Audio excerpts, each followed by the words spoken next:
आपके ख़ानदान में, आपके रिलेटिव्स में अच्छी वेल सेटल ज़िंदगी गुजारने वाले, बग़ैर किसी क़र्ज़ों के, बग़ैर किसी किराए के मकानों के अच्छी ज़िंदगी गुजारने वाले कितने लोग हैं? कितने परसेंट लोग हैं? हार्डली 5% बताएंगे आप, है कि नहीं? हार्डली 5% है जो वाकई मालदार है, वेल सेटल्ड है। ये बाकी जितने भी 90-95% लोग हैं आपके रिश्तेदारों में, आपके ख़ानदान में, बाहर की इधर उधर की बात नहीं, मैं जो भी बात करूँगा आप जस्ट इमेजिन करते जाना कि आपके ख़ानदान में किन लोगों के ऊपर ये फिट हो सकता है। इसलिए कि आप जाकर उनसे भी पूछेंगे क्या आपका ख्वाब सिर्फ ऑटो ड्राइवर का था? क्या आपका ख्वाब प्लम्बर का था? क्या आपका ख्वाब खाली पेंटर का था? क्या आप सिर्फ ये स्वीपर का काम चाहते थे? वो भी यही कहते थे कि नहीं बेटा हम तो कुछ और चाहते थे। या आप दूसरी चीज़, किसी भी स्कूल में जाकर बच्चे से आप पूछे स्कूल में बड़े होने के बाद क्या बनना चाह रहे, तो क्या बोलते बच्चे? इमीडिएट याद है क्या बोलते हैं? डॉक्टर, इंजीनियर, और अरे नहीं भाई और भी IPS, पायलट को भूल गए? पायलट सुने नहीं सुने? आप थोड़ी देर के लिए सोचो, ये जितने भी बड़े प्रोफेशंस हैं, हाई लेवल के प्रोफेशंस हैं और हाई अर्निंग्स है, अच्छी आइडेंटिफिकेशन भी मिलती है आपको, है कि नहीं? स्कूल में जब बच्चा था तो ख्वाब बहुत बड़े बड़े थे। उसी बच्चे को अगर आप देखेंगे जिस 10-15 ईयर्स के बाद, तो वो जो ख्वाब सोचा था मिनिमम 1 लाख का ख्वाब था, मिनिमम। एक्सपीरियंस बढ़ते गया तो फिर वो 10 तक भी चले जाता है। अब यहाँ थोड़ी देर के लिए आप सोचो, जब स्कूल में था तो 1 लाख का ख्वाब लेके था, जैसे स्कूल ग्रेजुएशन सब ख़त्म करके रियलिटी लाइफ में आ गया वो, तो फिर उसका वो 1 लाख का ख्वाब जाकर 10,000 के ऊपर अटक गया। अब रियलिटी में जितने लोग आप देख रहे 90% हार्डली 10 to 15,000 की ज़िंदगी है। सही बता रहा हूँ? महीना एंड होने से पहले अर्निंग्स ख़त्म हो जाते, कहीं ना कहीं खर्चे करने पड़ते हैं उन लोगों को। सही है? अब आपको पता है ऐसा क्यों हुआ? 1 लाख का ख्वाब जाकर 10,000 पर क्यों अटक गया? आज हम वो चीज़ जानने की कोशिश करेंगे। अगर आप थोड़ा सा ये फ़र्क समझ लिए तो उन लोगों में आप अपने आप को शुमार नहीं कर सकते।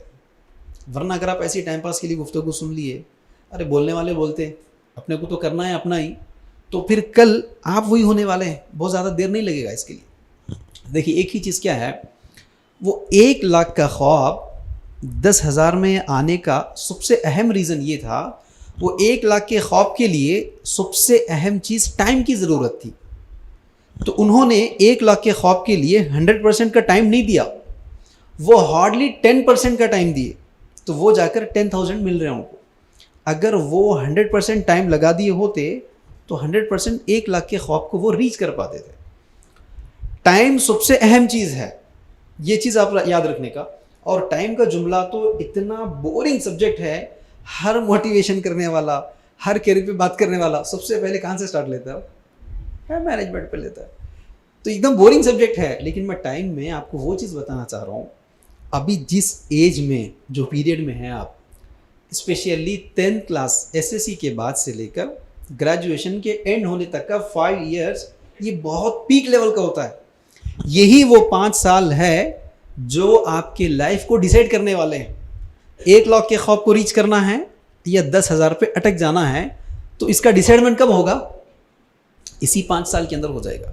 अगर ये 5 साल का वक्त जैसे लगना था अगर वैसे लग गया, तो आप मान जाओ सिर्फ 1 लाख के ख्वाब नहीं, उससे बड़े आप रीच कर पाएंगे। अगर ये 5 साल का टाइम आपका सही नहीं लगा, तो फिर बहुत देर नहीं है वो 10,000 की ज़िंदगी गुजारने के लिए। 3-4 चीज़ हम यहाँ गौर करते जाओ। पॉइंट नंबर 1, मेजॉरिटी लोगों को SSC के एंड होके इंटरमीडिएट स्टार्ट करने तक क्या सब्जेक्ट लेना है, गोल क्या सेट करना है, कौन से फील्ड में मैं जाऊँ, खुद को ही अवेयरनेस नहीं होता है खुद का। देख रहे हैं आप, अक्सर बच्चे वो होते, मामू की बच्ची, खालू की बच्ची, फूफा की बच्ची या उनका बच्चा जो सब्जेक्ट लिया, हमको वही सब्जेक्ट लेना है। अक्सर लोग MPC BPC में क्यों आते? खुद का इंटरेस्ट नहीं होता है, लेकिन मामू की बेटी ले ली।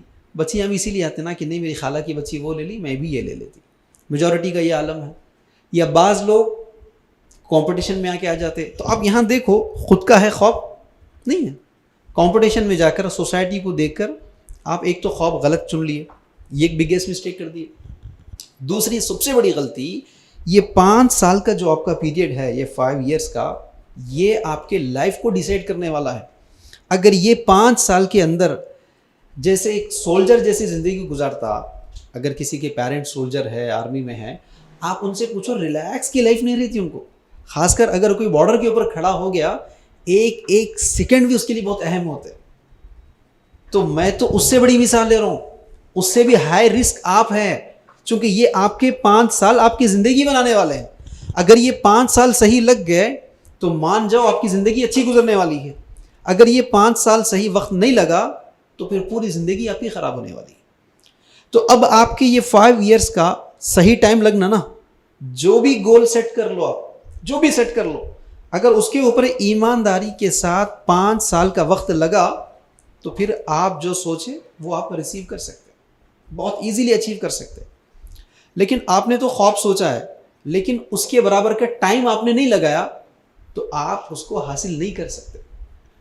और आपको पता है, आपके टाइम को स्पॉइल करने में, आपके करियर को बर्बाद करने के लिए 3 बहुत बड़े दुश्मन हैं।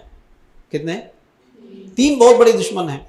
अगर आज यहाँ से उठने से पहले कोई भी लड़का या लड़की कसम खा ली कि मैं इन दुश्मनों से कम से कम ये 5 साल बच के रहूँगी, कम से कम ये 5 साल में बच के रहूँगा, तो फिर हम उनके फ्यूचर की गारंटी दे सकते हैं। वरना ये दुश्मन तो ऐसे दुश्मन है जो आपके करियर को बर्बाद कर देते, फिर आपको पता भी नहीं चलता। आप किसी भी बड़ों का जो मिसाल दे रहा हूँ, आप जाकर उनको पूछो किसी को भी कि आप ये ख्वाब सोचे थे, नहीं, अब उन्होंने अपनी दास्तान शुरू कर देते। जब आप उनकी दास्तान सुनना शुरू करेंगे तो कहीं ना कहीं आपको ये तीनों एनिमीज में कोई ना कोई ज़रूर नज़र आएगा, ये तीनों एनिमीज में। तो इसीलिए 3 एनिमीज को बताने से पहले उसी चीज़ को अच्छी तरह याद रखो। फिर दोबारा रिपीट कर रहा हूँ मैं, आपका गोल, आपका एम जो कुछ भी होगा, उसके ऊपर जितना परसेंटेज का टाइम लगेगा उतना परसेंटेज सक्सेस रेशियो है आप हासिल करने का। अभी जितने बड़े लोगों का हम जिक्र किए, वो लोगों का टाइम नहीं लगा। क्यों नहीं लगा? ये 3 दुश्मन है। सबसे पहला दुश्मन कौन है? दोस्त आपका दुश्मन है। हाँ, ये बहुत खतरनाक चीज़ है समझने के लिए। सहेली आपकी दुश्मन है। रियलिटी में हमको लगता तो ऐसा कि यार आज दोस्त से नहीं मिला तो लोनली फील हो रहा है।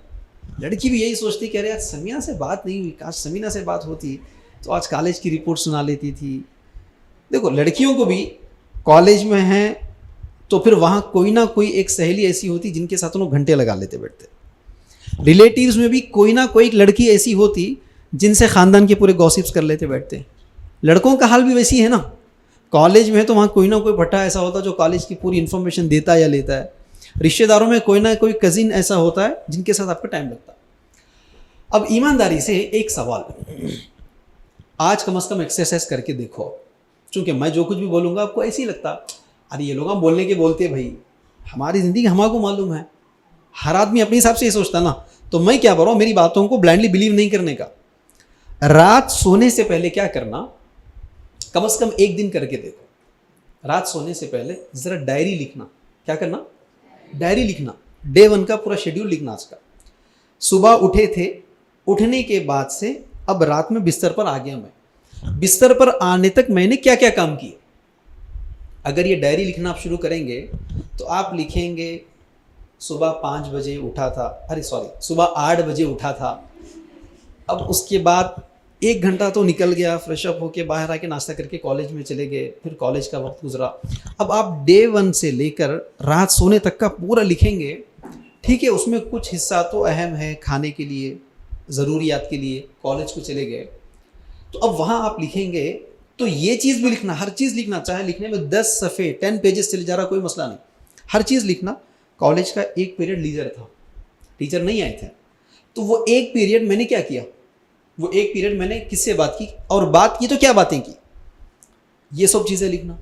फिर कॉलेज ख़त्म हुआ तो फिर मैं सहेलियों से बात करते बैठी, फिर मैं दोस्तों से बात करते बैठा, चौराहों पर चले गया, नुक्कड़ पर चला गया, या तो पार्क पे चला गया, या बाइक लेकर रेसिंग के लिए निकल गया, या मैं फ़ोन निकाल ली, फ़ोन पे बातें कर लेते बैठ गई, या तो शादी हुई सो आपा को कॉल कर ली, बाजी को कॉल कर ली, उनसे घंटा लगा ली, या सहेलियों को कॉल कर ली।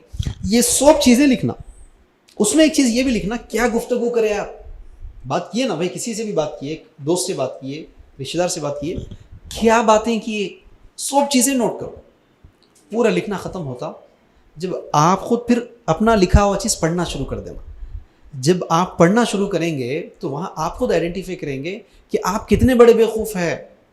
क्यों? जब आप लिखने के बाद आप खुद पढ़ेंगे ना, और किसकी लिखी हुई, किसी और की किताब नहीं लिख रहे, नहीं पढ़ रहे ना आप, खुद की लिखी हुई किताब आपको पढ़ना है। जब आप पढ़ेंगे, यार मैं रशीद से बात कर रहा था, किसके लिए बात कर रहा था? जुनैद की बच्ची के बारे में बात कर रहा था। सिंपल ना, ये लंबी गुफ्तगू आप कर रहे। अब आप थोड़ी देर सोचो, आधा घंटा खा लिया इसने मेरी गुफ्तगू पे। अब आप फिर अपने आप से सवाल करना, क्या वो आधा घंटा आपके फ़ायदे का था? कुछ भी था होगा भाई उसका, आपको कुछ फ़ायदा था क्या उससे? नहीं था। आप बात कर रहे जुबेरिया से, आधा घंटा गुफ्तगू कर लिए, आधा घंटा आपने क्या क्या बातें की, सब चीज़ें नोट कर ली। अब आप पढ़ना शुरू कर दो। अब उन्होंने भी ये बोलते कि या तो 2-3 बच्चियों के दरमियान के झगड़े बातें कर लेते बैठे, या पढ़ाई में अगर कोई ज़्यादा एक्सपर्ट है तो फिर इनके पीछे कौन कौन हसद कर रहे, वो चीज़ें लिखेंगे। कुछ परसेंट बच्चियाँ ऐसी भी होती, यार आज उन्हें फ़ोन नहीं करा। सब चीज़ें तो यही होती ना। क्या उसमें हाफ एन आवर की भी डिस्कशन करियर को लेकर होती? यार आज जो सब्जेक्ट पढ़ाए थे, यार मेरे जहन पे चढ़ा नहीं कुछ भी। अगर आपको कुछ समझ में आया तो क्या आप मुझे ईजी वे में समझा सकते? आज तक किसी ने इस टॉपिक पे बात किया? क्या बात किया किसी ने? बच्चियाँ बात किए कहते बच्चे, अरे क्या बात कर रहे हैं सारा, है कि नहीं? आप एक्सपेक्ट भी कैसे कर सकते हैं हमसे ये चीज़ें? तो अब आप यहाँ इमेजिन करो, आपका वक्त कितना बर्बाद हो रहा है, और ऐसा डेली का नहीं कर रहे आप, रोजाना का कितना टाइम आपका किल हो रहा है। तो पता क्या चला, ये दोस्त आपका दोस्त नहीं है, दरअसल ये दोस्त आपका दुश्मन है। दोस्त जब भी आपके पास आ रहा है तो वो आपका टाइम स्पॉइल कर रहा है। यकीन नहीं होता, दूसरा एक्सरसाइज कर लो, पेन पेपर ले लेना, आपके सारे दोस्तों के नाम लिखो। आपके जितने दोस्त हैं, चाहे स्कूल के हो, कॉलेज के हो, अपने महल्ले के भी हो, आपके रिश्तेदारों में, ये 5-6 सर्कल है ना, हर सर्कल से हर एक का एक दोस्त होता है। स्कूल का एक दोस्त होता है, होते तो 5-6 बच्चे, लेकिन जिनमें किसी एक से वो बहुत ज़्यादा टाइम लगाता है। मस्जिद को जा रहा है तो फिर वहाँ एक मुसल्ली दोस्त बन गया, रिश्तेदारों में कोई दोस्त बन जाते, कजिन्स। उन तमाम लोगों के नाम लिख लेना, आप सारी सहेलियों के नाम लिख लेना। अब बाजू में अगर मार्क्स देने की बात आए तो आप उस दोस्त को कितने मार्क्स देंगे?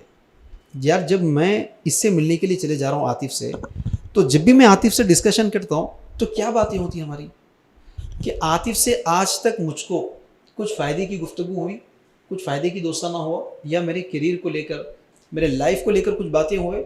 तो सिंसियरिटी के साथ अगर मार्क्स देने की बात आए तो क्या आज के दौर में किसी दोस्त को 100% मार्क्स दे सकते हैं आप? ये मेरा आइडियल दोस्त है, जब मेरे इस दोस्त से मिलता हूँ मैं तो मेरे अंदर चेंजेस आ जाते हैं। जब इस दोस्त से मिलता हूँ मैं तो अपने टाइम को मैं समझ पाता हूँ। इस दोस्त को जब मैं मिलता हूँ मैं तो अपने एकेडमिक्स के डाउट्स भी मैं क्लियर कर ले पाता हूँ। जब मैं इस दोस्त से मुलाकात करता हूँ तो कम से कम जो आम दोस्तों से जिस तरह की गुफ्तगू, गाली गलोच की, बच्चियों के बारे में या इधर उधर की बातें होती नहीं, हम बहुत सेंसिबल डिस्कशन करते हैं। ऐसा एक 100 मार्क्स किसी को दे सकते हैं आप दोस्तों में? क्या ख्याल है? हार्डली 50 मार्क्स भी नहीं मिलते। हर दोस्त आपका वही है जो आपका वक्त बर्बाद करने वाला है। सही कह रहा हूँ? आप देख लो, जितनी भी लड़कियों के अगर आप बाजू में नाम लिखेंगे, अगर बाजू में सिंसियरिटी के साथ 100 मार्क्स देना है, और क्वालिफिकेशन भी यही है कि जब आप किसी सहेली से मिल रहे तो सीधा सीधा आपके लाइफ को लेकर या सेंसिबल टॉपिक से हटकर गॉसिप्स नहीं होते, इधर उधर की बातें तो बिल्कुल भी करते नहीं। हम जब भी कॉल शुरू करें, to the point, to the topic हमारी डिस्कशन होती। और जब मैं इस सहेली से बात करती तो बहुत रिलैक्स फील करती। रिलैक्स इसलिए नहीं कि वो कल शादी में क्या क्या पूरे उन्होंने सुना दिए, कॉलेज के पूरे गॉसिप सुना दिए, उसके लिए रिलैक्सेशन नहीं। अपने लाइफ को लेकर, अपने करियर के डाउट्स को लेकर, अपने एकेडमिक्स के डाउट्स को लेकर हर चीज़ क्लियर करती भाई। ऐसा अगर मार्क्स देना है तो जिन 10 लोगों के नाम आपने लिखे हैं उनमें से कितने लोगों को 100% मार्क्स दे सकते हैं आप? किसी भी सहेली से फजूल की गुफ्तगू बात करना तो दूर की बात, इमेजिन भी नहीं कर सकती मैं। वेस्ट की बात तो करते नहीं हूं, क्या गारंटी दे सकते आप? नहीं दे सकते। और वेस्ट की बात में, फजूल की बातों में सबसे ज्यादा यूज होने वाले 2 वर्ड्स हैं, मालूम आपको? KATE। क्या बना? KATE, कते। सुने नहीं सुने?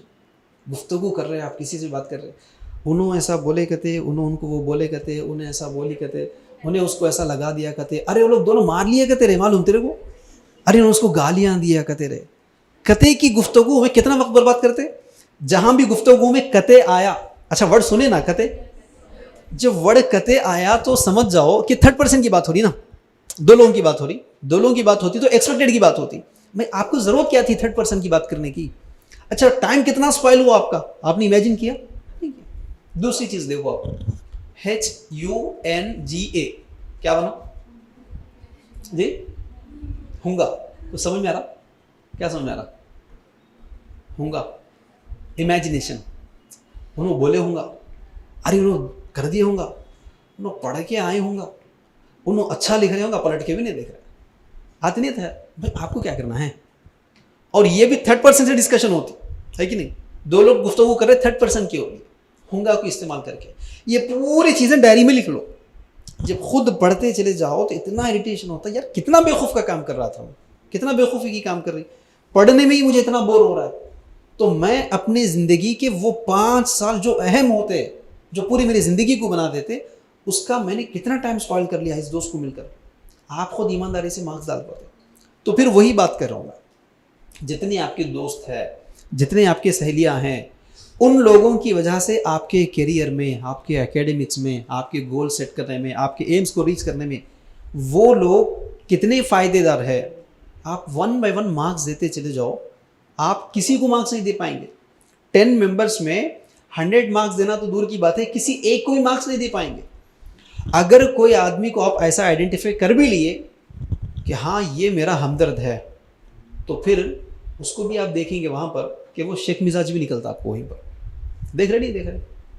तो यहाँ सबसे पहला एनिमी कौन है, क्या है भाई, दोस्त है। अगर आपके ये 5 इयर्स में आपके साथ आपका दोस्त है तो समझ जाओ आप जो कुछ भी सोच रखे हैं उसको आप हासिल नहीं कर सकते। तो आज के बाद क्या करने का, दोस्तों से दुश्मनी बोलने का नहीं, दोस्तों को खुदा हाफिज कह देने का। जब भी दोस्त से मुलाकात हो रही, अस्सलाम वालेकुम भाई कैसे हैं, बस उससे हटकर डिस्कशन करना ही नहीं है। हाँ वो दोस्त मोस्ट वेलकम है जिस दोस्त से जब भी मुलाकात हो रही तो सिवाय करियर को लेकर, ये 5 साल के पीरियड को लेकर जैसे गुफ्तगू करना है उसी के रिलेटेड गुफ्तगू हो रही, उससे हटकर बाजू की कोई बात हमने आज तक किया ही नहीं। अगर उस दोस्त के बारे में 100% आप मार्क्स दे सकते तो फिर वैसा दोस्त मोस्ट वेलकम है। अदरवाइज ऐसे दोस्त के साथ रहना आपका लाइफ स्पॉइल कर देगा। इसलिए मैंने क्या कहा, मेरी बातों को ब्लाइंडली मानने का नहीं।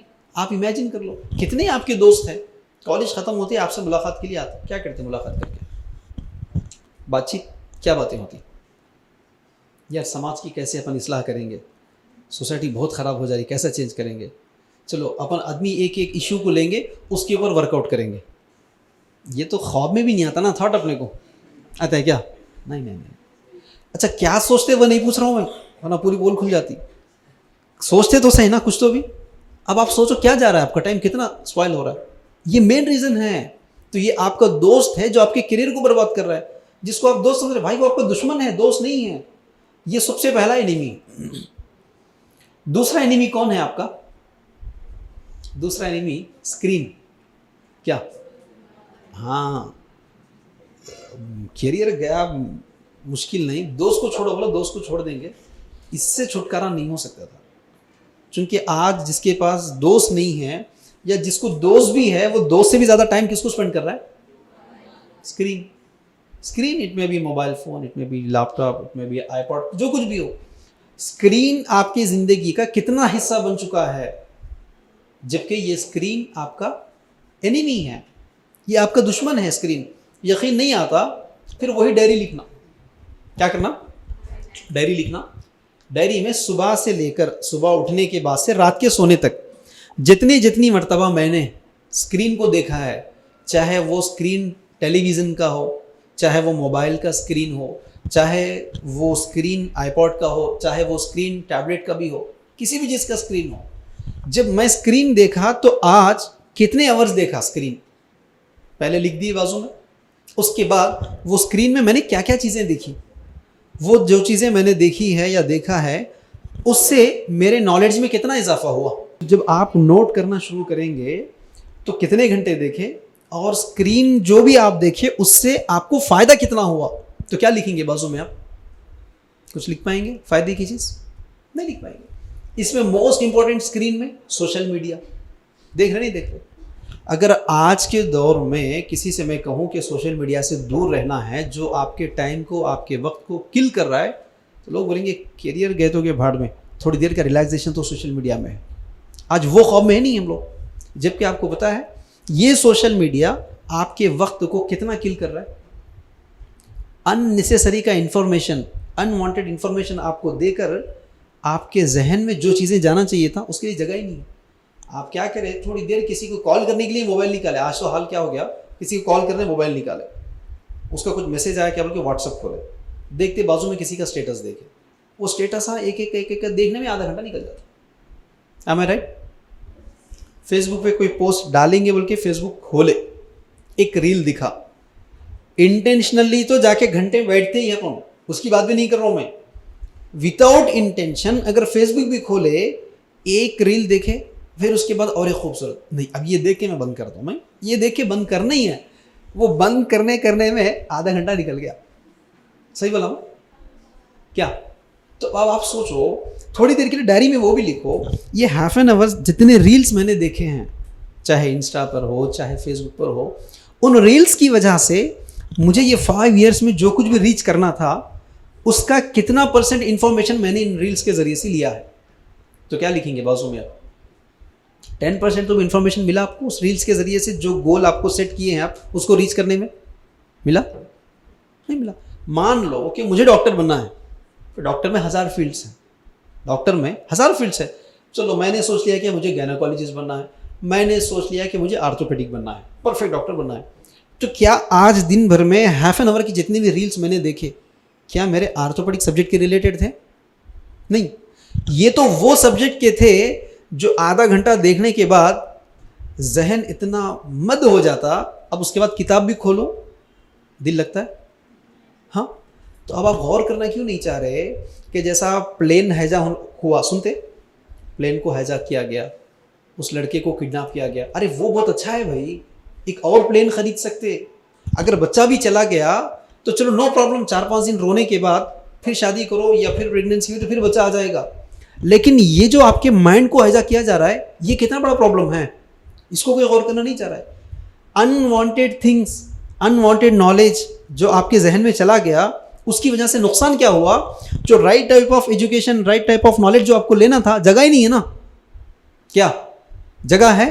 नहीं, जहन फुल है अनवांटेड चीज़ों की वजह से। लेकिन जो चीज़ें आपकी ज़रूरत की थी वो लेने के लिए आपके जहन में जगह खाली नहीं था। तो इसीलिए क्या है, ये सोशल मीडिया स्क्रीन में आपका बिगेस्ट एनिमी है। आज के दौर में कोई आदमी अगर सिंसियरिटी के साथ 5 साल पढ़ना चाह रहा है, 5 साल कुछ हासिल करना चाह रहा है, तो यकीन मानो मोबाइल फ़ोन की ज़रूरत ही नहीं है उसको। जबकि ये टिप इतना मुश्किल है, मुश्किल नहीं, इम्पॉसिबल बोलना चाहिए, है कि नहीं? पॉसिबल है। अगर किसी को भी बेटा 2 टाइम का खाना नहीं मिलेगा, एक्सेप्ट है, लेकिन बगैर मोबाइल, उसमें स्पेशली बगैर सोशल मीडिया के रहना है, तो इमेजिन कर सकते इमेजिन प्रैक्टिकली? नहीं, बगैर सोशल मीडिया के ज़िंदगी गुजारना तो आज लोग बैकवर्ड समझ रहे। लेकिन आप सोचना क्यों नहीं चाह रहे? ये 5 साल की ज़िंदगी आपको होल लाइफ बैकवर्ड में लेकर चली जा रही ना, समझ में आ रही क्या? जबकि ये चीज़ों की फिक्र पेरेंट्स को रहना चाहिए।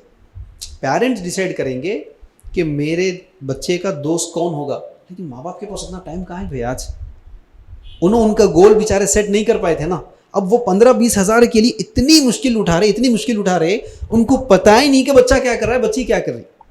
सही है, माँ बाप की जिम्मेदारी थी रियलिटी में कि मेरा बच्चा मोबाइल यूज़ करे या नहीं करे, उसको इस वक्त ज़रूरत है या नहीं है।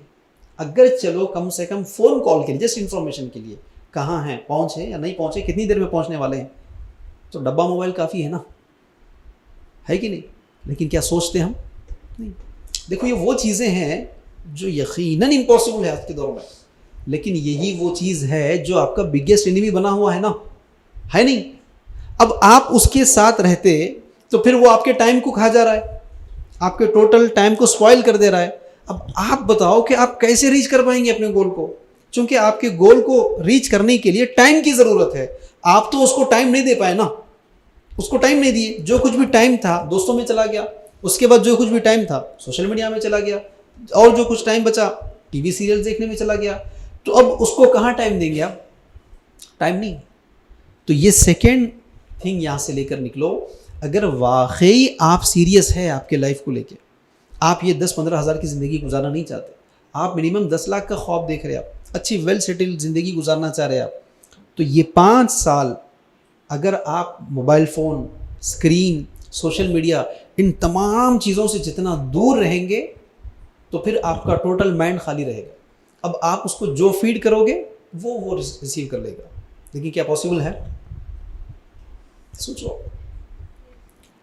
थर्ड मोस्ट डेंजरस एनिमी, अगर ये एनिमी आपकी ज़िंदगी में आ गया, ना सिर्फ आपके लाइफ को स्पॉइल करेगा, ना सिर्फ आपकी ज़िंदगी को तबाह करेगा, बल्कि बाज़ वक्त तो आपके पेरेंट्स के लाइफ को भी स्पॉइल कर देगा। क्या? बाज़ वक्त तो आपके पेरेंट्स के लाइफ को स्पॉइल कर देगा। काम तो आप कर रहे, एनिमी तो वो आपका है, लेकिन आपके उस एनिमी की वजह से आपका करियर तो चला गया। अब ये थर्ड एनिमी आने के बाद तो आप सोचो भी मत कि मैं कुछ बनूंगा करियर में, शायद कि वो ऑटो ड्राइवर के भी पॉसिबल नहीं होगा, शायद, इतना डेंजरस एनिमी है। लेकिन इस एनिमी की वजह से होता क्या प्रॉब्लम मालूम? आपके पेरेंट्स लॉस हो जाएंगे, आपके पेरेंट्स बेइज्जती फील करेंगे, कोई बोल नहीं पाएंगे कि हाँ मैं वालिद हूँ समीना का, हाँ मैं वालिद हूँ अकरम का, नहीं बोल पाएंगे इज्जत के साथ। वो लोग शर्मा के नीचे मुंडी डालेंगे। क्यों? थर्ड एनिमी है लड़कों को लड़कियों की फिक्र, लड़कियों को लड़कों की फिक्र। ये वो एनिमी है जो टोटल करियर को स्पॉइल कर देता। जबकि आप देखते भी ना, आपको 5 साल चाहिए भाई, ये 5 साल आप जहां इन्वेस्ट करो रिटर्न में वो मिलेगा, 100% मिलेगा। लेकिन राइट डायरेक्शन में लगाओगे तो राइट डायरेक्शन में मिलेगा, रॉन्ग डायरेक्शन में लगाओगे तो फिर वो भी गया, ये भी गया। क्यों? आप अच्छी तरह समझो, इस उम्र में हर आदमी यही सोचता। अब कॉलेज में भी बच्चे आते हैं, बाज़ छिछोरे हरकतें करते, या तो ड्रेसिंग भी ऐसी डाल के आते कि उन्हें सोचता कि सब लोग मेरे को दिखते, आता नहीं आता ख्याल। गाड़ी भी चलाया, पहले तो गाड़ी चलाने की एज है नहीं, फिर भी गाड़ी भी ला लिया किसी वजह से, तो क्या सेंसिबल के साथ चले जाते? खामोश हो नहीं, उन्होंने एक्सीलेटर मारे तो 3rd फ्लोर से भी लोग आके देखो, सही बोल रहा हूँ ना मैं, उन्होंने खाली गाड़ी को घुमाए तो क्लासरूम में ऐसा वाले भी बोलना वो कौन गाड़ी घुमा रहे। ये पूरी छिछोरे हरकत क्यों करते हैं अपन? जस्ट अटेंशन हासिल करने के लिए। होता कुछ भी नहीं उससे, सिर्फ अटेंशन ही हासिल होता। लेकिन इस अटेंशन की वजह से हो रहा क्या मालूम? आपका टाइम चले जा रहा है ना 5 साल का। अब ये आपको डिसाइड करना है। कितनी लड़कियों को नहीं देखते? अच्छा, बचपन में तो आप सुने होगा ना, वो लड़का एसएससी टाउन टॉपर था, सुनते ना कई लोगों के लिए, वो लड़की डिस्ट्रिक्ट की टाउन टॉपर थी एसएससी में। सुने ऐसा किसी को? मैं आज तक तलाश कर रहा हूँ उन बच्चों के लिए जो एसएससी में टाउन टॉपर आया या एसएससी में डिस्ट्रिक्ट टॉपर आए। कि आपने कभी सुना कि सिर्फ वही लड़का इंटरमीडिएट में भी फिर टाउन टॉपर आया था, ग्रेजुएशन में भी टाउन टॉपर आया, पोस्ट ग्रेजुएशन में भी टाउन टॉपर आया? सुने कभी? नहीं। हमेशा चेहरे बदलते नहीं। आज एसएससी में इन्हों टाउन टॉपर आए थे, तो फिर इंटरमीडिएट में इन्हों नहीं आते, इंटरमीडिएट में उन्हों टाउन टॉपर आ गए, फिर ग्रेजुएशन में दोनों भी नहीं दिखते, फिर वो साहब दिखते, पोस्ट ग्रेजुएशन में तीनों भी नहीं है, ये साहब नजर आ रहे। सही कह रहा हूँ मैं? आप देखो एसएससी में जो फोटो आप नजर आते, इन्हों नजर आए एसएससी में, तो क्या इन्हों नजर आते फिर इंटरमीडिएट में, ग्रेजुएशन में नजर आते नहीं? क्यों? होता क्या है मालूम? अब एसएससी से इंटर चले जाने के बाद उन्होंने सोचते वही ख्वाब, माँ बाप भी उसी ख्वाब में रहते, बच्चा मेरा टाउन टॉपर आ गया भाई, बच्चा मेरा डिस्ट्रिक्ट टॉपर आ गया। अब उसको क्या करेंगे? बड़े कॉलेज में डाल देंगे अपन, अच्छा पढ़ा है ना। अब बड़े कॉलेज में चली जाता, या तो इंटर में लग जाती बच्ची, या तो बच्ची को बच्चा लग जाता इंटर में। होता क्या है, एसएससी में जो मार्क्स आए थे ना, होना तो ये चाहिए था कि आगे बढ़ते जा रहे तो और आगे जाना ना। इन्हों क्या करते? उसके बराबर भी नहीं लाते, आके सीधे नीचे गिर जाते। रियलिटी है नहीं? वरना फिर आप बताओ ना, एसएससी वाला इंटर में भी आया, फिर वही एसएससी का बच्चा इंटर में भी आया, ग्रेजुएशन में भी आया, बता सकते किसी को आप? नहीं। आप अगर उनके लाइफ को स्टडी करेंगे ये 5 इयर्स का, ये तीनों में कोई ना कोई एनिमी 100% आपको नजर आता। या तो दोस्त उसके वक्त को बर्बाद कर दिया, इंटरमीडिएट में टॉप पे नहीं आ सका, या तो स्क्रीन की आदत थी, सोशल मीडिया की आदत थी, जो रीच करना था नहीं कर पाए, या नहीं तो मेजॉरिटी में लड़के को लड़की की फिक्र थी। उस लड़की के चक्कर में हुआ क्या, साहब करियर को बर्बाद कर बैठे। देख रहे नहीं देख रहे? तो ये बिगेस्ट इशू है। ये उम्र में, ये 5 साल में no friend, no screen, no girlfriend. ये 5 इयर्स में नो सहेली, नो स्क्रीन, नो बॉयफ्रेंड। अगर इस तरह की ज़िंदगी गुजारे तो 5 इयर्स के बाद लाइन लगती है आपके लिए। वरना होता क्या है, अक्सर लड़कों को आप देखो 5 साल का टाइम है आपके पास, यही 5 साल में कुछ भी कर सकते आप। जो आदमी करियर के पीछे चले जाता सीरियसली, तो जब उन्हें करियर को रीच करता तो फिर अच्छे बड़े बड़े घरानों के रिश्ते लाइन में खड़े हो जाते। देखते नहीं देखते? एक से एक मोबाइल यूज़ कर सकता है, अच्छे से अच्छा स्क्रीन ला सकता है। जब उन्हें उतने बड़े टॉप पर चले जाता तो जब उसके दोस्त भी कौन होंगे? वही लेवल के दोस्त होंगे जो उसके रीच को कर पाए। वरना अगर उसको छोड़ दिए, दोस्त के चक्कर में पड़ गए, मोबाइल के चक्कर में पड़ गए, बच्ची के चक्कर में पड़ गए, इसकी वजह से होता क्या है, 5 साल का टाइम तो चला गया ना। 5 साल के बाद आप क्या सोचते? बच्ची मिलती सोचते आप? नहीं मिलती बच्ची। क्यों? ईमानदारी से बताओ।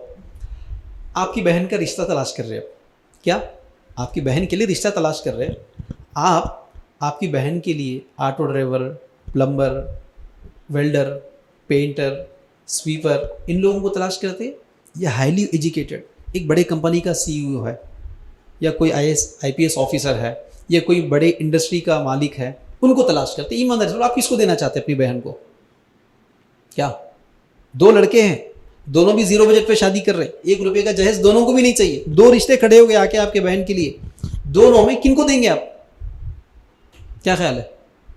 ऑटो ड्राइवर को देते अपनी बहन को? किसको देते? किसको? आवाज़ ही नहीं आ रही। अगर ये सवाल उधर होता था ना, इज्तिमा होता था उनकी आवाज़ों से, किसको देंगे भाई? Highly educated. तो आपको पता क्या चल रहा है, जब आप अपनी बहन के लिए हाईली एजुकेटेड आदमी को आप देख रहे, तो फिर किसी और का भाई उन्हें भी क्या सोचेगा अपनी बहन के लिए? हाईली सोचेगा ना। जब आपकी बेटी होगी, आप अपनी बेटी के लिए क्या सोचेंगे? अच्छे वेल सेटल्ड घराने में देता हूँ भाई मैं, यही सोचते ना। तो फिर आप जिसकी बच्ची से FIR चला रहे, वो बाप क्या सोचता? मैं मेरी बच्ची को हाईली एजुकेटेड को दूंगा, तो क्या वो आपको एक्सेप्ट करता? क्योंकि बच्ची के चक्कर में 5 साल तो चले गए। अब IPS बनने का ख्वाब तो छोड़ो, IPS का PA भी नहीं बन सकते आप, सीधी सीधी बात है। तो क्या बन सकते आप? हार्डली ऑटो चलाना है। ऑटो ज़ाती ख़रीदने की भी औकात नहीं होती, ये बात गौर करो। ज़ाती ख़रीदने की भी औकात नहीं होती, रेंट पे लेकर चलाना पड़ता, या नहीं तो पान का शॉप खोल लेना पड़ता।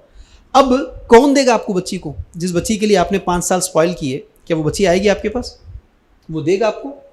नहीं देगा। तो होगा क्या है, बच्ची भी गई, करियर भी चला गया। ये सीधी सीधी बात है, और आज हो रहा है। नहीं देख रहे आप? कितने बच्चियों को नहीं देखते? अच्छी टैलेंटेड बच्ची होती, अच्छी पढ़ी लिखी होती, SSC तक अच्छी पढ़ लेती, लेकिन बड़ी बेवकूफ़ी क्या करती, किसी एक बच्चे के ख्यालात में आ जाती, बस पूरा करियर चला गया। बाप एक अच्छी सोच में रहता बच्ची के लिए, एक अच्छा ख्वाब देखकर बाप रहता, लेकिन ये बच्ची बस थोड़े 4 अशार क्या बोल दिए उन्होंने। और आपको मालूम, हर आशिक बेहतर शायर होता हो, थोड़ी बहुत शायरी कर दिया, या लाके चांद को नीचे उनके कदमों में डाल दिया, सितारों को लाके उनके कदमों में डाल दिया। अब अपनी औकात भूल जाते हैं, अपनी औकात भूल जाते, सीधी सीधी बात है। देख रहे नहीं देख रहे? इसके चक्कर में भूल जाते कि मेरा करियर क्या था, मेरा लाइफ क्या था, मेरे माँ बाप के एम्बिशंस क्या थे। सब चीज़ों को भूल कर बस बच्चों के बहकावे में आते, अपना टोटल लाइफ को स्पॉइल कर बैठते। नहीं देख रहे आप? ये रियलिटी है। लेकिन ईमानदारी से आप सोचो, आपके एक वालिद आपको सर्वाइव करने के लिए कितनी मुश्किलात उठाते होंगे ना। देख रहे नहीं देख रहे? बहुत ईजी है, कितनी मुश्किलात उठाना पड़ता है आपकी एक ख्वाहिश को पूरी करने के लिए। आप ईमानदारी से सोचो, आपके बाप जो कि आपकी खातिर ज़रूरत पड़ी, ईद के दिन खुद तो कपड़े नहीं पहनाएंगे, अपने लिए तो कपड़े नहीं बनाएंगे अगर ज़्यादा गरीबी है, लेकिन अपनी गुड़िया के लिए क्या ख्याल है, अच्छे से अच्छा सूट लाएंगे नहीं लाएंगे? अब थोड़ा सोचो आप, वो बाप एक रिस्पॉन्सिबल बाप है ना, खुद को तो कॉम्प्रोमाइज़ कर रहा है, लेकिन आपके लिए कुछ भी कर सकता हो। ये रियल प्यार है, ये सच्चे प्यार की निशानी है। आप उस अंधे प्यार में जा ही कैसे सकते जिसकी औकात आपके बाप के बराबर की कमाई की भी नहीं है ना, पहली बात। दूसरी बात, अगर वो ईमानदारी वाला होता रिलेशन, तो क्या वो आपको डायरेक्ट लोगों में लाकर बात कर सकता है? आपने कभी सोचा लोग ये पार्कों में, झाड़ों के पीछे या गलियों में जाकर बातें कर लेते बैठते, या होटलों में बात भी कर लिए, उन्हें इतना डर डर था कोई पहचानत को तो नहीं दिख रहा है इधर। आप सोचो अगर वो रिलेशन राइट टाइप का होता तो इतनी डर डर की बात करते बैठता क्या? किसी भी होटल में देखो, अगर मैरिड कपुल है कितना रिलैक्सेशन के साथ बैठते नहीं बैठते? लेकिन आप इन लोगों को देख सकते हो उतना रिलैक्सेशन से बैठे, कितनी परेशानी होती। क्यों? वहां पर ही आपकी अकल बता रही है आपको कि हम गलत रास्ते पर है। अगर सही रास्ते पर होते तो फुल्ली कॉन्फिडेंस के साथ बैठते, जहां भी हो हम गलत रास्ते पर है। यही तो वजह है हम डर डर के बैठे, लोगों में नहीं जा सकते आप फेस करने के लिए। क्यों? आपको पता है कि आप गलत कर रहे हैं, सही है ना? तो जब भाई आपको पता है, आपका सेंस भी कह रहा है कि गलत है, तो इसके बावजूद भी कैसे अपने टाइम को, अपने करियर को स्पॉइल कर सकते हैं आप? लेकिन नहीं देख रहे आज कॉलेज में एक दौर था लड़कों को बहुत ज़्यादा बोला जाता था, आज क्या देख रहे हैं? आज सही कह रहा हूँ मैं? देखो मेरे को बोलने की ज़रूरत नहीं पड़ी। तो पता क्या चला, ये थर्ड एनिमी जब आपके पास आ गया तो सिर्फ आपके लाइफ को स्पॉइल नहीं करा, ज़रा आपके ख़ानदान में पता चला अरे वो करिश्मा का किसी के साथ चक्कर चल रहा कहते यार वो, तो क्या ख़ानदान वाले रिस्पेक्ट करते आपको? क्या करते? आपकी कदर करते? अगर किसी को पता चला आपके ख़ानदान में यार वो तो जब्बार है अपना गफ़ार साहब का बेटा, उन्हें परसों पार्क में किसी के साथ देखा मेरे को, उसके बाद वो आपको रिस्पेक्ट करेंगे? आप इमेजिन कर सकते? बिल्कुल नहीं कर सकते। तो आप सोचो ये वो प्लेटफॉर्म है जो ना सिर्फ आपका बल्कि आपके वालिदैन की भी बेइज्जती कर दे रहे ना। तो ये आपका थर्ड एनिमी है, अगर जिससे आप बचेंगे तो फिर वो 5 साल के बाद का ख्वाब रीच करने की कुछ उम्मीद है। अगर इससे नहीं बचेंगे तो फिर ये बात आज लिख के ले लो कि आप कितना ही अच्छा ख्वाब ले लो, आप कितना ही अच्छा ख्वाब सोचो, आप नहीं कर सकते। इन 3 चीज़ों से हटकर 2 अहम चीज़ें हैं। किसी भी इंस्टीट्यूशन चले जाओ, किसी भी कॉलेज को चले जाओ, किसी भी यूनिवर्सिटी को चले जाओ, वहाँ जितनी भी देर की आपकी पढ़ाई हुई उसके बाद घर चले गए, हर आदमी सोच लेना उसकी ज़ाती ज़िंदगी के 3-4 घंटे उसकी ज़ाती ज़रूरियात के लिए, खाना पीना ज़रूरियात से फारिग होना, ठीक है। उसके बाद जो भी इंस्टीट्यूट चले गए वहाँ एक 7-8 घंटे आपके लग गए, वो हो गए 7-8 घंटे सोने के ख़त्म हो गए। तो हर एक के ज़िंदगी में मिनिमम 4 to 5 ईयर्स का लीजर टाइम होता है। क्यों बोल सकता है कि मेरे पास नहीं है? हर एक के पास होता है ना। अगर कोई सुबह 5 बजे उठने की आदी कर लिया तो उसके पास 3-4 घंटे होते, या इवनिंग कॉलेज इंस्टीट्यूट से वापस चले गए तो रात के सोने तक का 4-5 घंटे का टाइम है। रियलिटी ये है कि ये 4-5 घंटों का जो टाइम है ना, वो असल में आपके 5 साल के लाइफ को बनाने वाले हैं। ये अहम चीज़ लिख के ले लेना आज। एक तो 3 एनिमीज़ को लिख लेने का है। अगर वो तीनों एनिमीज़ में जो भी आपके लाइफ में आ गया तो क्या 5 साल के बाद आपका ख्वाब पूरा कर पाएंगे आप? नहीं कर पाएंगे, लिटरली। या नहीं, ये जो एसएससी के टाउन टॉपर, डिस्ट्रिक्ट टॉपर का सुने अपन कहानी, ज़रा आप कभी अगर आपके ख़ानदान की भी कोई है जाकर उनसे पूछ लो अकेले में, ये तीनों एनिमीज़ में कोई ना कोई एनिमी उनके पास था जिसके कारण वो एसएससी में आए थे, इंटर में नहीं आए, या इंटर में आए थे ग्रेजुएशन में नहीं आए। एक बात हो गई। दूसरी बात क्या है, मान लो कि आप कॉलेज स्कूल को रोज़ाना जाते हैं, एवरीडे, बगैर किसी नागे के चले जा रहे हैं, स्कूल कॉलेज में अच्छी तरह पढ़ाई भी कर रहे हैं, तो इसके नतीजे में एक अच्छा सर्टिफिकेट तो आपको मिलेगा, नो डाउट, सर्टिफिकेट तो अच्छा आपको मिलेगा। लेकिन आपका वो जो ख्वाब था उसको रीच करना है परफेक्शन के साथ, तो फिर ये आपके 4-5 घंटों के टाइम है ना रोज़ाना का, वो 4-5 घंटे है जो डिसाइड करेंगे आपको। जो भी ख्वाब आप सोचें, अगर रोज़ाना वो 4-5 घंटों में उसकी कुछ मेहनत हुई तो फिर कुछ उम्मीद कर सकते हैं। फिर वो भी मेहनत कैसे? जैसे मैंने बताया कि 3-4 घंटों का वर्कशॉप होता तो एक पॉइंट क्या होता। अब मिसाल, कोई भी लड़की या कोई भी लड़का कोई भी एम सोच लिया कि मुझे फलाना बनना है, तो अब ये उसके ऊपर सबसे बड़ी रिस्पॉन्सिबिलिटी है कि ये 5 ईयर्स में खुद से रोज़ाना का एक नोट बनाना कि आज मैंने मेरे इस सब्जेक्ट के रिलेटेड नई बात क्या सीखी। क्या कितनी बातें होती साल में? कितने दिन हैं नहीं पता? 365 डेज। अच्छे इंस्टीट्यूशन को चले गए रेगुलरली, सर्टिफिकेट तो मिल गई नो डाउट, लेकिन वो 5 इयर्स के गोल को रीच करना है तो कितना नॉलेज चाहिए आपको? क्योंकि सर्टिफिकेट अलग है, नॉलेज अलग है। क्या आप उसको नॉलेज समझ रहे क्या? नहीं, सर्टिफिकेट अलग है, नॉलेज अलग है। सर्टिफिकेट तो मिल गए आपको, लेकिन वो लेवल का अगर नॉलेज भी आपको चाहिए तो उसके लिए ये 4-5 घंटों में अलग से एक डायरी रख लिए, और आज वो 4-5 घंटे जो मेरे पास थे, मैंने जो कुछ भी गोल रख लिया है मेरे लिए उसको रीच करने के लिए, आज मेरे स्टडीज़ में कौन सी चीज़ मेरे काम की निकली उसको मैं अलग से नोट करना शुरू कर दी या कर दिया, तो हकीकत में वो जो नोटबुक है ना, वो गारंटी है आपके 5 इयर्स के बाद के आपके गोल को रीच करने के लिए। लेकिन सवाल ये है, इतने परफेक्ट कैलकुलेशंस के साथ कौन गुजारता है भाई ज़िंदगी आज? है पॉसिबल? बहुत मुश्किल है। लेकिन जिसने गुजार लिया इतने परफेक्ट कैलकुलेशंस के साथ, तो उसके फ्यूचर की गारंटी दे सकते हैं। वरना हमारी ज़िंदगी क्या है, कैलकुलेशंस की नहीं, अनऑर्गेनाइज ज़िंदगी होती है अपनी। देख रहे नहीं देख रहे? उठे बेकायदगी की ज़िंदगी, खाए अनऑर्गेनाइज, स्कूल कॉलेज को भी चले गए तो अनऑर्गेनाइज ज़िंदगी है, पढ़ाई के ऊपर भी कोई तवज्जो नहीं। बहुत बोले तो कल एग्ज़ाम्स है तो आज साहब किताब पकड़ लेके बैठ गए तो एहसान करे बेचारे कॉलेज वालों के ऊपर या अपने पेरेंट्स के ऊपर। अभी तो ये एटीट्यूड चल रहा है भाई, देख रहे नहीं देख रहे? और मिजाज भी कैसे बन गया, लड़कियां बेचारी 99 मार्क्स भी आई तो उन्हें वो एक कई कुनिया रो लेते बैठती। सही है, अगर लड़के 35 भी आ गए तो ईद मना लेते बैठते। तो हम क्या है, खाली यहीं अटके हुए हैं अभी तक भी, इससे आगे नहीं गए ना। मैं इससे आगे की बात बता रहा हूं मैं। तो वो तमाम चीज़ों को रीच करने के लिए ये 4 चीज़ें जो आज के मेरे लेक्चर के थे, कि सबसे पहले आपके उन तमाम ख़ानदान के लोगों का हिसाब लगा लिए, तो आपको कहीं ना कहीं ज़रूर यही टाइम का इशू था जिसके कारण वो अपने गोल को रीच नहीं कर पाए।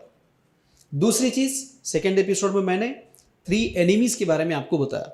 अगर इन 3 दुश्मनों से ये 5 साल बच के रहे, बिल्कुल बच के रहने का मतलब क्या है, कुरान में एक वर्ड है इसके ऊपर, मालूम आपको? सूरह मुमिनून सूरह नंबर 23 आयत नंबर 3 में अल्लाह ने क्या कहा, वल्लज़ीना हुम अनिल लग़वी मुअरिज़ून। क्या मतलब है? यानी कि मैं सिर्फ दुनिया की बातें नहीं कर रहा हूँ, मैं वो बात बता रहा हूँ जिसकी गारंटी कुरान ने दी है। वल्लज़ीना हुम अनिल लग़वी मुअरिज़ून, मोमिन बंदों की सिफत क्या है कि वो लग़वियात से मुंह मोड़ लेते हैं। जुमला समझो, लग़वियात से दूर रहते नहीं कह रहा अल्लाह ताला, दूर रहने में, मुंह मोड़ने में बहुत ज़्यादा फ़र्क है। मान लो एक आदमी से मैं शदीद नफरत कर रहा हूँ मैं, या किसी ने आपके बाप को बहुत गाली दे दी है, या किसी ने आपको बहुत बेइज्जती कर दी है, आपका दुश्मन है। जब वो आपके सामने आ रहा है, आप मुस्कुराते के रहते हैं या मुंह मोड़ लेके बैठते हैं?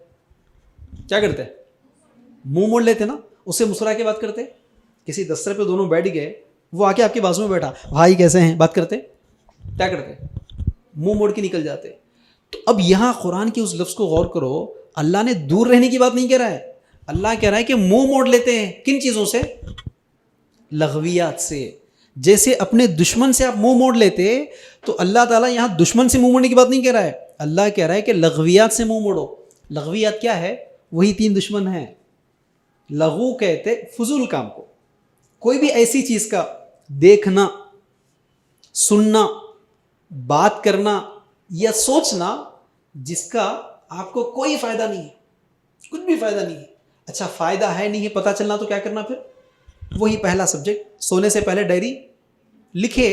तो आपको ब्लाइंडली मेरी बातें बिलीव करने की ज़रूरत नहीं है, आप खुद अपने हिसाब से हिसाब कर ले सकते, आप खुद कैलकुलेशन कर ले सकते कि आज दिन भर में मैंने जिन जिन से गुफ्तगू की, मैंने जो कुछ भी काम किए, उसमें से कितने चीज़ें मेरे एकेडमिक्स में, मेरे गोल्स को रीच करने में मेरे लिए फ़ायदेमंद थे, या कितनी चीज़ें ऐसे थे जो मेरे एकेडमिक्स के बजाय अननेसेसरी अनवांटेड थिंग्स के पीछे मैं पूरा टाइम स्पॉइल कर ली। कैसा पता चलता?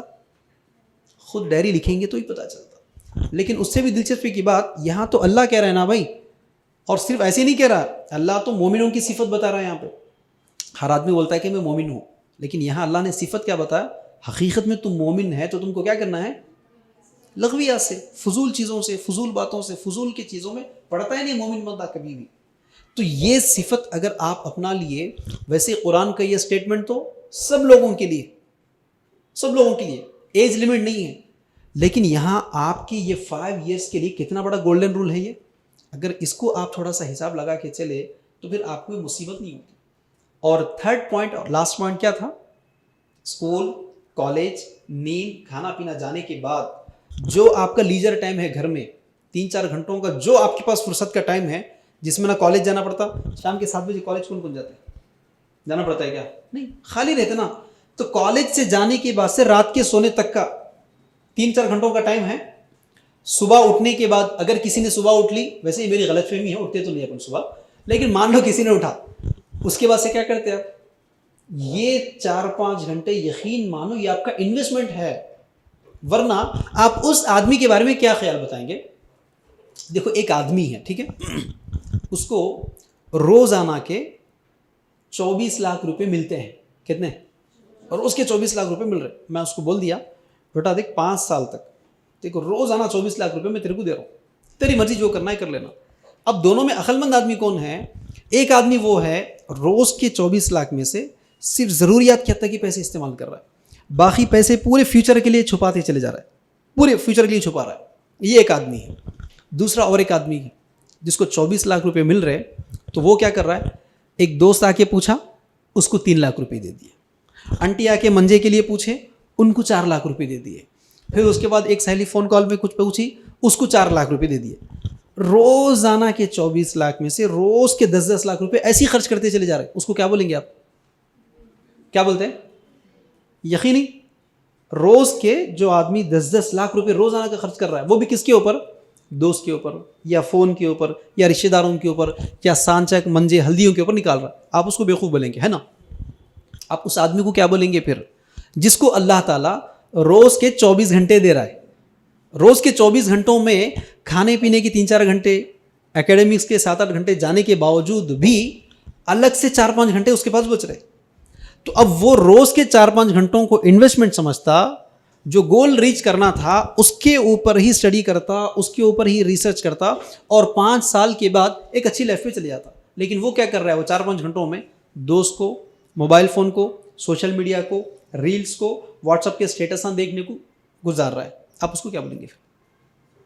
पैसे चले गए, नो प्रॉब्लम, 10 साल के बाद फिर कमा सकते। टाइम चले गया तो क्या?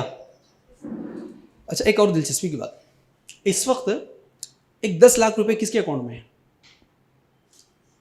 किसी के अकाउंट में 10 लाख। अरे ईमानदारी की बात है भाई, है 10 लाख किसी के अकाउंट में? किसी के पास नहीं। चलो ठीक है, मेरे अकाउंट में 10 लाख रुपए है। क्या बता रहा हूं? मेरे अकाउंट में 10 लाख रुपीस है, सच बता रहा हूं मैं। तो अब आप बोलो, हम दोनों में से अमीर कौन हुए? कौन हुए अमीर? मैं हुआ ना, यकीनी तौर पर मैं अमीर बना। चलो, मैं आप में से जिसको चाहे उसको वो 10 लाख रुपए अभी देने तैयार हूँ। मुझे आपका एज दे दो, मुझे अब कॉलेज में बैठ के मुझे भी कुछ और सोचना था, कुछ और बनाना था। ठीक है, मैं रेडी हूँ 10 लाख ट्रांसफ़र करने के लिए। अभी जो मुझे इस चीज़ की गारंटी दे रहा है कि हाँ चलिए सर, हमारा एज आपको दे रहे, आप हमारे एज में आ जाइए और वो 10 लाख हम ले लेंगे। कौन, कोई दे पाएगा? मेरे भी बहुत ख्वाब है भाई, और भी बहुत सारे ख्वाब हैं मेरे। अब मैं रीच नहीं कर पा रहा हूँ हेक्टिक शेड्यूल की वजह से, लेकिन आपके पास तो काफ़ी टाइम है ना, तो आपका टाइम मेरे को दे दो, आपका लाइफ मेरे को दे दो, मेरे 10 लाख आप ले लो। क्या पॉसिबल नहीं? क्यों? तो पता क्या चला, असल अमीर तो आप है। क्यों? आपके पास जो टाइम है वो टाइम में 10 लाख नहीं 10 करोड़ बहुत जल्दी बना सकते हैं आप। डिपेंड करता है आप क्या चीज़ सोच रहे। बात समझ में आ रही क्या? डिपेंड करता है आप क्या चीज़ सोच रहे। वरना घर चलाने का टेंशन किसको है? किसी को यार घर पे शाम में राशन लेके जाना है भाई, किसको टेंशन है? किसी को टेंशन है? अब उन्हें पी क्या कि फिर कहाँ गालें देता कि काम औरता की, किसको टेंशन है किसी को टेंशन?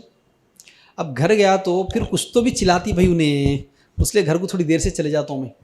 है किसी को बीवी का टॉर्चर है? नहीं। अरे यार मैं बाहर कहीं जाएंगे समझ रहा हूँ, लेकिन अब बार बार फ़ोन आकर के डायपर ख़त्म हो गया, बच्चे का डायपर लाओ, अरे टमाटे ख़त्म हो गए जी, ज़रा टमाटे ला के दो, और देखो गोश्त चूल्हे पे डाल दी, ज़रा पुदीना कम पड़ा, ज़रा पुदीना ला के दे दो। है किसी को टेंशन? क्या भाई? नहीं। आप कितना फ्री माइंड से हैं। किसी दुश्मनों का टेंशन, कोई कॉम्पिटिटर्स अमाउंट को ले लेके, या लैंड्स के इश्यूज़। अरे हमारे साथ वाला एक घर बन गया रहे, मैं अभी भी किराए के घर पे हूँ, एक ज़ाती घर बन लेता हूँ कुछ तो भी करके, है किसी को टेंशन नहीं? किसी को टेंशन नहीं है यार, अभी तक बच्ची नहीं हुई, 4 साल हो गए, है किसी को बच्चों का टेंशन है? कुछ भी टेंशन नहीं है। तो आप सोचो कितने फ्री माइंड है आप कितने फ्री माइंड है। इसलिए तो मैं कह रहा हूँ मेरे 10 लाख रुपए ले लो भाई, मेरे को ये फ्री टाइम का फ्री एज दे दो। दे सकता है कोई? नहीं दे सकता है। तो रियलिटी में अमीर कौन है? हकीकत में अमीर आप है। इसलिए आपके पास जो टाइम है इस वक्त, जो पीरियड आपके पास 5 साल का बाकी है, आप और आगे चले जा सकते हो। लेकिन अगर आपने इसको ऐसे स्पॉइल कर दिया तो फिर ये जितने लोगों की ज़िंदगियों को आप देख रहे, रियलिटी में आपकी ज़िंदगी वही बनने वाली है। आखिरी 2 बातों में अपनी बात को ख़त्म कर दे रहा हूँ। एक और मिसाल अलीम साहब ने बताया, कितने लोग ऑटो ड्राइवर की वाइफ बनना चाहेंगे, कितने लोग प्लम्बर की वाइफ बनना चाहेंगे? तो किसका जवाब हाथ उठा के हाँ मैं बनना चाह रही हूँ बोल सकते? किसी का भी नहीं है।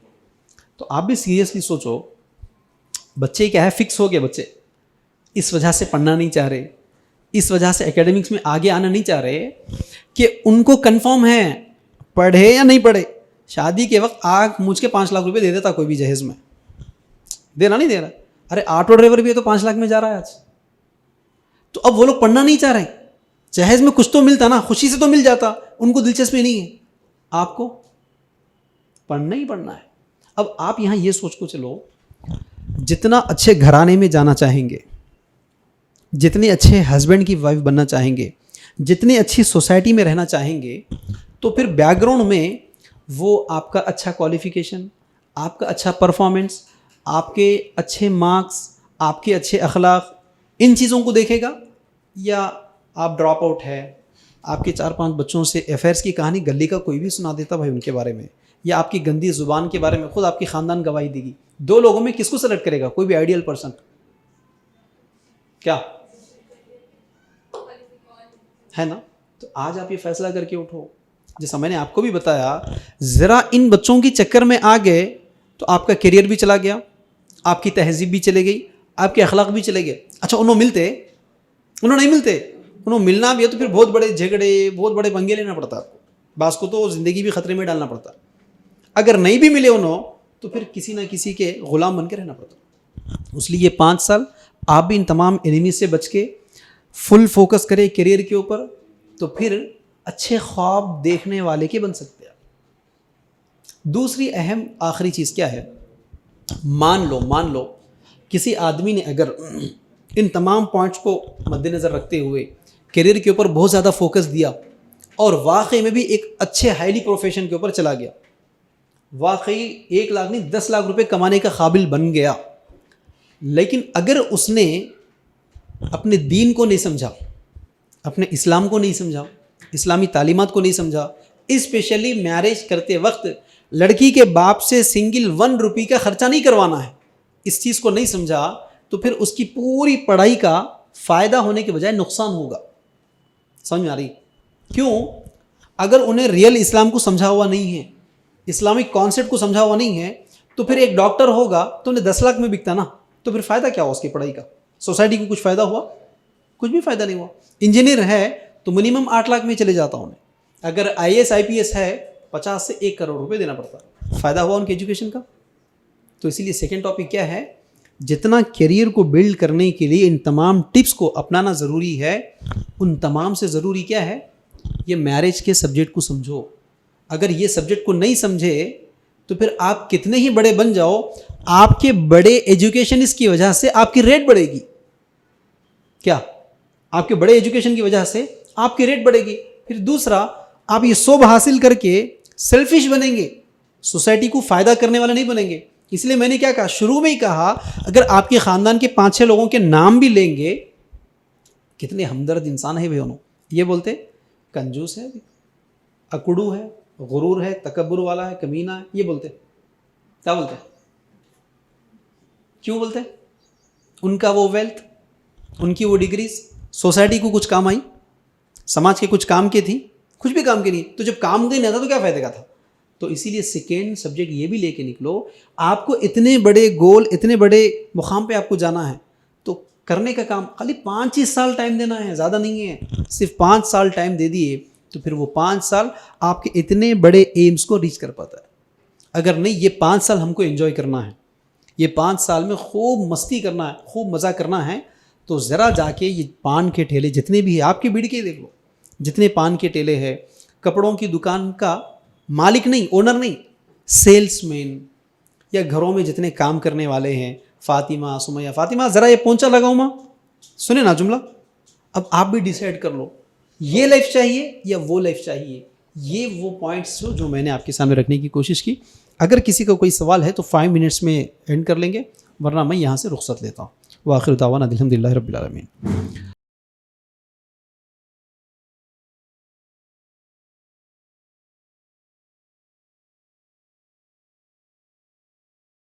इस तरह के मज़ीद वीडियोस हासिल करने के लिए हमारे YouTube चैनल को सब्सक्राइब कीजिए और बेल आइकॉन क्लिक कीजिए और हमारे YouTube के लिंक को शेयर कीजिए।